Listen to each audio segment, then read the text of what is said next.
तो सब लोगों को पता ही होगा कि डीआरडीओ के द्वारा इंडियन आर्म फोर्सेस के लिए S-400 के जितना ही ताकतवर एक स्वदेशी एयर डिफेंस सिस्टम का डेवलपमेंट किया जा रहा है, जिसका नाम फिलहाल प्रोजेक्ट कुश रखा गया है। और दोस्तों, प्रोजेक्ट कुश के अंतर्गत एक नहीं बल्कि टोटल 3 अलग अलग रेंज के इंटरसेप्टर मिसाइलों को तैयार किया जाएगा। रिसेंट रिपोर्टों के मुताबिक भारत की तरफ से प्रोजेक्ट कुश के ऊपर काम शुरू कर दिया गया है और जल्द ही प्रोजेक्ट कुश के अंतर्गत बनाए जाने वाले इंटरसेप्टर मिसाइलों के टेस्टिंग को भी शुरू किया जा सकता है। पर दोस्तों, हाल ही में प्रोजेक्ट कुश के मिसाइलों के डेवलपमेंट और उसके फर्स्ट मिसाइल के टेस्ट को लेकर भी एक बहुत बड़ा खबर आया है। और इस खबर के मुताबिक प्रोजेक्ट कुश के अंतर्गत बनाया जाने वाला पहला इंटरसेप्टर मिसाइल मतलब M1 इंटरसेप्टर का जो फर्स्ट फ्लाइट है वो संभावित साल 2025 के अंदर अंजाम दिया जाए, जबकि इसके फुल स्केल डेवलपमेंट ट्रायल जो है वो साल 2028 से शुरू होगा। और इसका सिंपल मतलब यह है कि भारत अब एयर डिफेंस सिस्टम्स को लेके आत्मनिर्भर होने के तरफ और एक बड़ा कदम आगे बढ़ा चुका है, जिसके बाद भारत को और लॉन्ग रेंज के एयर डिफेंस सिस्टम को भी विदेशों से खरीदने का आवश्यकता नहीं होगा। दोस्तों, प्रोजेक्ट कुश को डीआरडीओ के one of the most ambitious प्रोजेक्टों में से एक के रूप में देखा जाता है और इसे फिलहाल defence research and development organisation के chairman doctor Sameer V Kamat के लीडरशिप के अंतर्गत डेवलप किया जा रहा है। और हाल ही में इसके टाइमलाइन को लेके एक बहुत बड़ा खुलासा हुआ है और इस खुलासे के अंतर्गत प्रोजेक्ट कुश के महत्वपूर्ण कंपोनेंट जो कि extended range air defence system या फिर programme long range surface to air missile है, उसके जो फर्स्ट फ्लाइट का शेड्यूल है वो साल 2025 है। डॉक्टर समीर वी कामत के तरफ से ये भी अनाउंस किया गया है कि प्रोजेक्ट कुश के जो फुल डेवलपमेंट है वो संभावित साल 2028 तक कंप्लीट भी हो जाए। और दोस्तों, इसका सिंपल मतलब यह है कि साल 2028-29 से इंडियन एयरफोर्स के बेड़े में इन मिसाइलों को शामिल करना शुरू भी किया जा सकता है। और दोस्तों, इसी वजह से ये जो प्रोजेक्ट है ये और खास बन जाता है, क्योंकि इस दशक के अंत से पहले प्रोजेक्ट कुश के बदौलत भारत एयर डिफेंस के मामले में अपने आप को काफी हद तक आत्मनिर्भर कर लेगा और भारत के पास स्वदेशी एक ऐसा एयर डिफेंस सिस्टम होगा जो कि रशियन S-400 और S-500 जैसे एयर डिफेंस सिस्टम्स के साथ कंपेयर किया जा सकेगा। और दोस्तों, अगर इसे अभी से S-400 या S-500 जैसे एयर डिफेंस सिस्टम्स के साथ कंपेयर किया जा रहा है तो सिंपल मतलब यह है कि यह दुनिया के one of the most advance air defence सिस्टमों में से एक होने वाला है, क्योंकि S-400 को अगर देखा जाए तो करेंटली ये दुनिया के सबसे एडवांस एयर डिफेंस सिस्टम है और S-500 S-400 के मुकाबले में भी एडवांस है और अधिक रेंज तक काम कर सकता है। जबकि हाल ही में जो ऑपरेशन सिंदूर हुआ था उस दरमियान भी पूरा दुनिया को ये देखने को मिला कि S-400 की कैपेबिलिटी कितना अधिक है और किस तरीके से ये दुश्मन के थ्रेट को कुछ ही सेकंडों के अंदर न्यूट्रलाइज कर सकता है।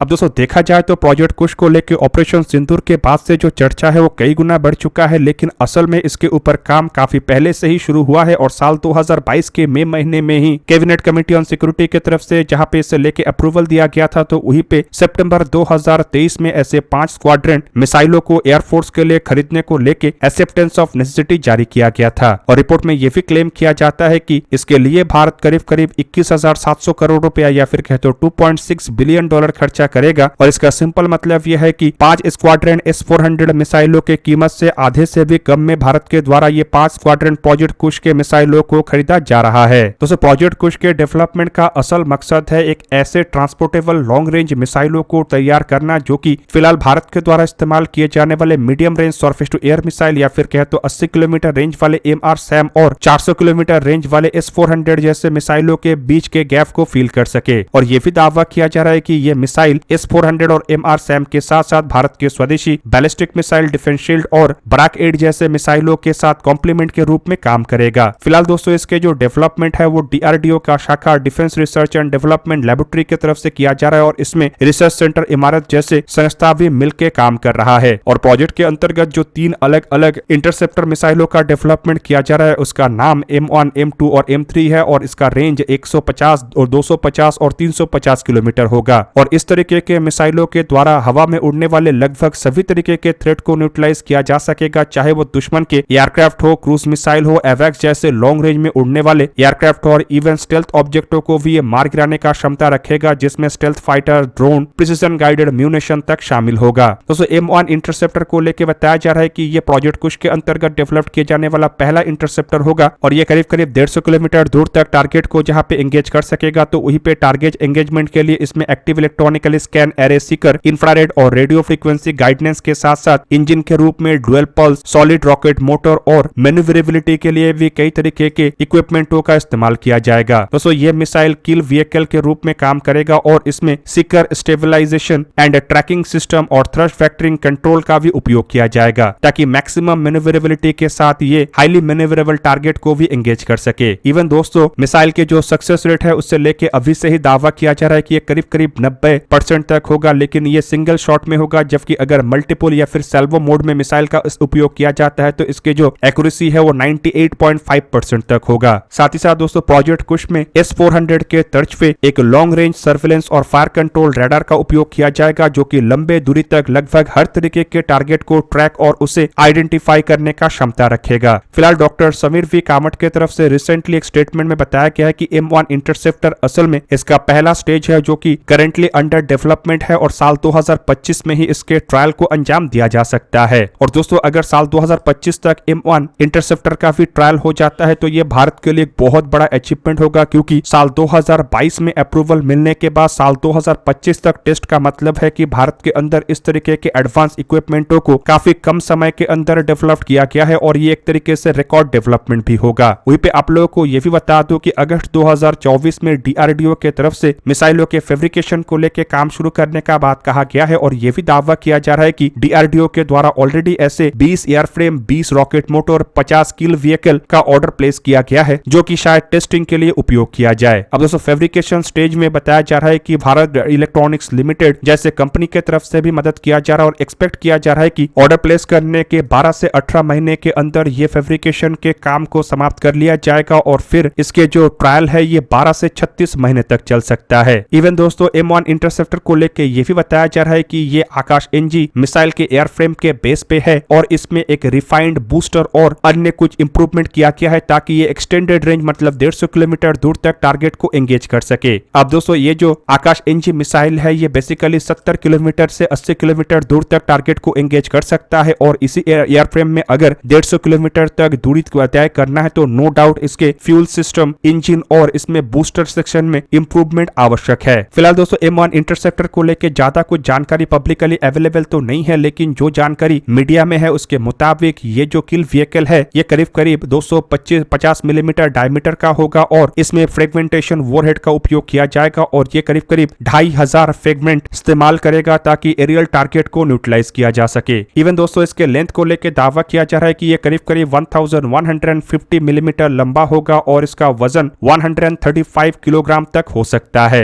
Even doctor Sameer V Kamat के तरफ से ये भी कहा गया है कि इन व्हीकलों के जो डेवलपमेंट फेज और टेस्ट फेज है वो साल 2028 तक कंप्लीट हो जाएगा और अगर ऐसा होता है तो एक्सपेक्ट किया जा रहा है कि साल 2028-29 के दरमियान इन मिसाइलों को या फिर कहे तो इन सिस्टमों को इंडियन एयरफोर्स और इंडियन आर्मी को सौंपा जा सकता है। इवन ये भी दावा किया जा रहा है कि दोनों एजेंसीज के तरफ से करीब करीब 8 स्क्वाड्रन ऐसे मिसाइलों को खरीदा जा सकता है जिसका लागत 40,000 करोड़ रुपया या फिर कहे तो $4.7 बिलियन तक हो सकता है। आप लोगों के जानकारी के लिए बता दूं कि इंडियन नेवी के लिए नेवल वेरिएंट के रूप में M2 और M3 इंटरसेप्टर को भी बनाया जा रहा है जो कि ऐसे डिजाइन किया जाएगा कि ये एंटीशिप बैलिस्टिक मिसाइल तक को काउंटर कर सके। अब दोस्तों अगर M2 इंटरसेप्टर के बारे में देखा जाए तो ये करीब करीब 250 किलोमीटर दूर तक टारगेट को एंगेज करने का क्षमता रखेगा और अगर इतने अधिक रेंज वाले antiship ballistic missile Indian navy के जहाजों के ऊपर तैनात होता है तो एक तरीके से नेवी को मॉडर्न थ्रेट से भी बचाए रखा जा सकेगा। करेंटली देखा जाए तो बड़े जहाजों को निशाना बनाने के लिए बड़े मात्रा में एंटीशिप बैलिस्टिक मिसाइलों को अलग अलग देशों के द्वारा तैयार किया जा रहा है और इसी वजह से नेवी के लिए एंटीशिप बैलिस्टिक मिसाइलों को आने वाले समय के एक बहुत बड़े खतरे के रूप में भी देखा जा रहा है। दूसरी तरफ दोस्तों आप लोगों को यह भी जान के रखना चाहिए कि भारत की तरफ से और एक सेपरेट प्रोजेक्ट के अंतर्गत बैलिस्टिक मिसाइल डिफेंस शील्ड को तैयार किया जा रहा है और इसके फेज 1 को ऑलरेडी कंप्लीट किया जा चुका है और बताया जा रहा है कि एंटीशिप बैलिस्टिक मिसाइल प्रोग्राम के वजह से DRDO काफी कॉस्ट एफिशिएंट तरीके से इन मिसाइलों को मतलब प्रोजेक्ट कुछ को डेवलप कर पा रहा है और एंटीशिप बैलिस्टिक मिसाइल प्रोजेक्ट से भी कई तरीके की टेक्नोलॉजी को इनहेरिट किया जा रहा है। इवन दोस्तों इसके फेज 2 के अंतर्गत बताया जा रहा है कि एक ऐसे मिसाइल को तैयार किया जाएगा जो कि AI पावर के साथ होगा और शायद 400 किलोमीटर दूर तक टारगेट को एंगेज कर सके। अग्रेशन के रूप में इसमें स्वॉट फिश जैसे रडारों का उपयोग किया जा सकता है जो कि 1500 किलोमीटर दूर तक टारगेट को ट्रैक और उसे कंटिन्यूअसली मॉनिटर कर सकता है। और दोस्तों अगर भारत इस तरीके के नए सिस्टम को बना लेता है तो नो डाउट इससे भारत का जो थ्रेट है वो काफी हद तक कम किया जा सकेगा, खास करके चाइना जैसे देशों के द्वारा जिस तरीके से एक के बाद एक बैलिस्टिक मिसाइल और आधुनिक हाइपरसोनिक ग्लाइड व्हीकल और हाइपरसोनिक क्रूज मिसाइलों को बनाया जा रहा है वो आने वाले समय में भारत के स्वदेशी एयर डिफेंस सिस्टम्स के द्वारा ही काउंटर करना संभव हो पाएगा। दोस्तों आप लोगों को क्या लगता है कि प्रोजेक्ट कुश को लेकर जिस तरीके का क्लेम किया जा रहा है, क्या उस समय के अंदर इसे तैयार करके आर्म फोर्सेस के बेड़े में शामिल किया जाना संभव हो पाएगा या नहीं, कमेंट करके अपनी राय अवश्य दीजिए। दोस्तों आज के इस वीडियो को यहीं पे ही करते समाप्त, किसी और एक दिन किसी और एक वीडियो में मिलेंगे, तब तक के लिए जय हिंद, वंदे मातरम।